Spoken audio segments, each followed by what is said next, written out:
In March of this year, I had the privilege of attending a gathering in Ottawa that brought together over 120 educators who are committed to teaching Aboriginal education in a respectful and authentic manner. This two-day conference was packed full of knowledge and learning, presented to us by elders, speakers, and community members. And it was at this event that I had the opportunity to meet today's speaker. He was the opening keynote for our first day, and by the time he was done with us, we were primed to soak up all the knowledge we could as quickly as we could. We were hungry to learn, and he invited us to come with open hearts and open minds to take in everything over our 2 days together, while challenging us to do better and to be better.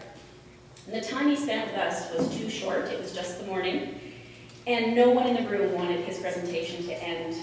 And while he provided a plethora of information, what struck me most is that even though he was sick with a cold, he stayed and spoke to all who wanted a few moments of his time.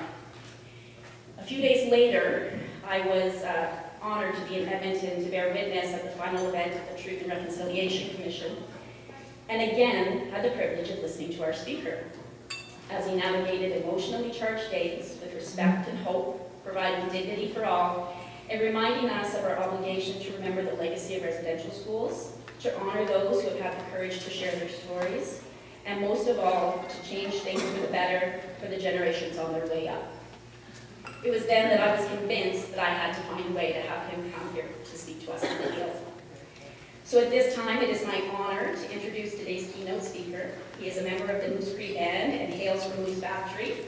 He's a TV personality, and he has emceed 3 TRC events and is a very talented facilitator who is here with us today to share his knowledge, wit, and humor. It's my pleasure to introduce Stan Leslie and offer him this tobacco today.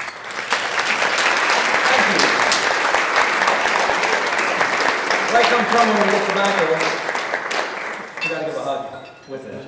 How's that? Awesome. Thank you. You ever wonder why I'm so loud? Testing 1, 2. Is that better? Better? You ever wonder where you come from? And do you ever wonder where you're going? And if you ever look at some of those lessons from your past and think to yourself, how are you going to use that stuff to get where you ultimately want to go?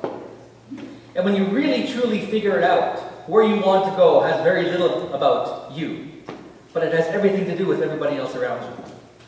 It has everything to do with your children. It has everything to do with your grandchildren. But yet, if you do it right, every single person within your circle and outside of your circle will benefit from your journey. I come from a small little community in the south shore of James Bay, a small little town called Moose Factory. And people ask me all the time, why do they call it Moose Factory? Is it because they make moose there? And then people start to laugh politely like you, without really finding it funny.